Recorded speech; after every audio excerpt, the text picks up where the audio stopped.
Hi అమ్మ, ఎలా ఉన్నారు? అందరూ బాగున్నారా? నేను కూడా బాగున్నాను తల్లి. జ్యోతి ఆంటీ ఈరోజు మీకు ఇన్స్టెంట్ సాంబార్ పౌడర్ చేసి చూపిస్తుంది. ఎలా చేయాలి, ఏంటి, ఏమేమి ఇంగ్రీడియంట్స్ వేయాలి అనేది చూసేద్దాం రండి. 250 గ్రామ్స్ కందిపప్పు వేసి ఇన్స్టెంట్ సాంబార్కి సిమ్ మీద పెట్టి లైట్ బ్రౌన్ కలర్ వచ్చే వరకు వేయించుదాం. చూడండి అమ్మ, వేగినెయ్యి చూడండి లైట్ బ్రౌన్ కలర్లోకి రావాలి. అస్సలు మరి అట్టని మరీ మాడకూడదు, సిమ్ మీదే వేయించాలి, లేకపోతే టేస్ట్ ఉండదు సాంబారు. ఈ కందిపప్పుని బౌల్లోకి షిఫ్ట్ చేస్తున్నా. ధనియాలు 250 గ్రామ్స్ కందిపప్పుకి 50 గ్రామ్స్ ధనియాలు వేసి లైట్ బ్రౌన్ కలర్ వచ్చే వరకు సన్న సగ మీద వేయించుకున్నాం. చూడండి ధనియాలు కూడా వేగిపోయినాయి, బౌల్లోకి షిఫ్ట్ చేసుకున్నాం. బియ్యం 25 గ్రామ్స్. చూడండి ఈ పచ్చిదనం అంతా పోయి తెల్లగా వచ్చేసింది, భలే వచ్చినాయి. సరే, ఇవి కూడా షిఫ్ట్ చేసుకో. శనగపప్పు 25 గ్రామ్స్. ఇలా ఇది కూడా ఏ వస్తువైనా కూడానమ్మ ఈ ఇన్స్టెంట్ సాంబార్ పౌడర్కి సిమ్లోనే పెట్టి వేయించాలి. కొంచెం టైం టేకింగ్, కానీ ఎప్పుడైనా మనం ఒక 2 నెలలకు ఒకసారి చేసి పెట్టుకున్నాం అనుకోండి. ఈ ఇన్స్టెంట్ సాంబార్ పౌడర్ దేనికి ఎక్కువ పనికి వస్తుందో చెప్పనా? మనకి ఈ పొద్దున్నే సాంబార్ కాసుకోవాలి ఇడ్లీలోకి. అటువంటప్పుడు ఇడ్లీతో పాటు స్టీమ్డ్ వెజిటబుల్స్ పెట్టేసుకోండి. ఒక ప్లేట్లో వెజిటబుల్స్ పెట్టుకోండి, పైన ఇడ్లీ పెట్టేసుకోండి. 2 అయిపోతే ఈ పక్కనేమో అంటే 7 మినిట్స్ ఇడ్లీ ఉడుకుతానికి పట్టే టైం. ఈ 7 మినిట్స్లో మీకు సాంబార్ కూడా అయిపోవాలి, టైం కలిసి రావాలి. ఇక మధ్యాహ్నం పూట పప్పుచారులు అంటారు, రకరకాల సాంబార్లు అంటారు కదా, అది మీ ఇష్టం. ఇది కూడా ఇది కలుపుకొని చేసుకోవచ్చు, కానీ మార్నింగ్ టైంకి మాత్రం అద్భుతంగా పనిచేస్తుంది సాంబార్ పౌడర్. హ్యాపీగా ఫీల్ అవుతారు. ఇప్పుడు శనగపప్పు కూడా వేగినాయి చూడండి. ఈ శనగపప్పు ఎక్కువ టైం పడతాయి, ఒక్కొక్క పప్పు ఒక్కొక్క రకం కదమ్మా ఉండేది. అందుకని ఎందుకు ఏ పప్పులన్నీ కలిపి వేయించుకోకూడదా అనుకోవచ్చు, కానీ వేయించకూడదు, విడివిడిగానే వేయించాలి. అలాగే పెసరపప్పు కూడా 25 గ్రాములు. ఈ పప్పులు అయ్యైనా కూడానమ్మా లైట్ బ్రౌన్ కలర్ వచ్చే వరకు వేయించాలి, వేరువేరుగా వేయించాలి. ఇవన్నీ కూడా కలిపొద్దు, సరేనా? ఇవి కూడా చూడండి లైట్ బ్రౌన్ కలర్లోకి వచ్చినాయి కదా, తీసేద్దాం. మెంతులు 10 గ్రామ్స్ వేగినవి, మెంతులు కూడా తీసేసుకో. మిరియాలు 10 గ్రామ్స్.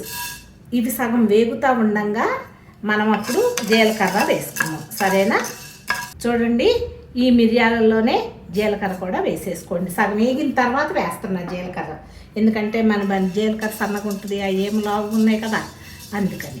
ఈ సాంబార్ దాంట్లోనే ఒక 5-6 లవంగాయలు, ఎక్కువ వేయకూడదు, ఒక 5 ఇలాచీలు చూడండి, ఒక 1 ఇంచి 1.5 ఇంచి చిన్నవి ఉన్నే 3 వేసాను చాలు.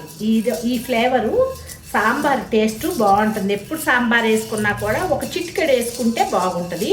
ఇప్పుడు మనం 1/4 కిలో కందిపప్పు కదా మీకు ఎన్ని చేసేది, మొత్తం ఈ పప్పులన్నీ కలిపితే మనకి 350 గ్రాముల చిల్లర అవుతుంది.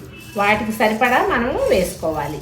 తీసేస్తాను, ఘాటుగా మిరియాలు ఘాటు వచ్చేస్తుంది. 250 గ్రాములు కందిపప్పుకి 75 గ్రామ్స్ ఎండుమిర్చి. మార్నింగ్ టైంలో మనం ఇడ్లీ సాంబారుగా ఉందనుకో, గెస్ట్లు వచ్చారనుకోండి, లేకపోతే ఇడ్లీ సాంబార్ లేకుండా పిల్లలు ఇడ్లీ తినరు, అటువంటప్పుడు ఇది 5 మినిట్స్లో, ఇడ్లీ ఖచ్చితంగా 7 మినిట్స్ అంటారు కదమ్మా ఉడుకుతానికి, ఇట్లా ఇది కూడా ఒక 7 మినిట్స్లో అయిపోతుంది. ఏమీ లేదు, వెజిటబుల్స్ కూడా మనం స్టీమర్లో పెట్టుకుంటాం కదా, అందుకని ఒక పొంగు రానిచ్చేసి మీకు కావాలంటే తిరగమాత వేసుకోండి, లేకపోతే ఈ పౌడర్లోనే తిరగమాత కూడా వేసేసుకొని కలిపేసుకొని పెట్టేసుకోవచ్చు. అది కూడా చూపిస్తా చూడండి. ఎండు మిరపకాయల్లోనే ఉప్పు వేస్తున్నా, కల్లుప్పు కాదు, ఇది మెత్తటి ఉప్పు, కల్లుప్పుని పట్టిన ఉప్పు, కానీ ఇది కూడా వేయించాలి, లేకపోతే తడి ఉంటుంది. కొంచెం తడి ఉన్నా కూడా టేస్ట్ బాగోదు, ఇంకొకటి ముద్దలాగా అయిపోతుంది. అందుకని ఉప్పు ఎంత, ఎన్ని గ్రాములు చెప్పలేదా? 50 గ్రామ్స్ అమ్మ. ఉప్పు 50 గ్రామ్స్. ఇవి కూడా బౌల్లోకి షిఫ్ట్ చేసుకుందాం. ఎండుమిరపకాయలు కూడా, ఎండుమిరపకాయలు, ఉప్పు, వేయించిన ఉప్పు, మొత్తం పప్పులు బియ్యము అన్నీ కలిపి 350 గ్రాములు అయిందనుకోండి. ఇప్పుడు మనం దాని అంతటికి కలిపి 100 గ్రాములు చింతపండు, ఖచ్చితమైన లెక్కమ్మ. మీకు అసలు మళ్ళీ పులుపు ఎక్కువ తక్కువ అవుతుందనేమీ లేదు, సరిగ్గా సరిపోతుంది. ఇది కూడా వేయించండి. దీంతో పాటే కడిగి ఆరపెట్టుకోండి కరివేపాకు, అది కూడా వేసేయండి. వేసేసి హై మీద ఒకసారి పెట్టేసి తర్వాత సిమ్ మీద పెట్టి స్టవ్ ఆఫ్ చేయాలి. మరమ్మ ఈ బాండి వేడి ఉంటుంది కదా, ఆ వేడి తగ్గే వరకు దీంట్లోనే మనం చింతపండుని కరివేపాకుని ఉంచుకోవాలి. మరీ దీంట్లోనే మామూలుగా ఎక్కువసేపు వేయించినా కూడానమ్మా మాడిపోయినట్టుగా అయిపోతుంది, టేస్ట్ బాగోదు. అందుకని అట్లా చేస్తే కనుక చల్లారేదాకా ఉంచితే ఈ వేడికి నిదానంగా వేగుతుంది. ఇవన్నీ కూడా వేయించుకున్నాం కదా, సిమ్ మీద పెట్టి ఒక్కొక్కటి ఇవన్నీ కూడా షిఫ్ట్ చేసుకోండి. ఫస్ట్ సగం వేద్దాం, తర్వాత మళ్ళీ వేద్దాం. ఒకసారి ఇలా కలిపి మళ్ళీ మిక్సీ వేసుకోండి. వాసన ఎట్లా వస్తుంది? బాగుంది. మరి చెప్పమే, అది తెలియదు కదా, దగ్గర నిన్ను నమ్ముతున్నారు కదా. ఆఫ్ చేసుకుందాం. మెత్తగా అవ్వాలి, ఇలా మెత్తగా పిండిలాగా అవ్వాలి. ఇంకొక టిప్లో వేసుకోండి.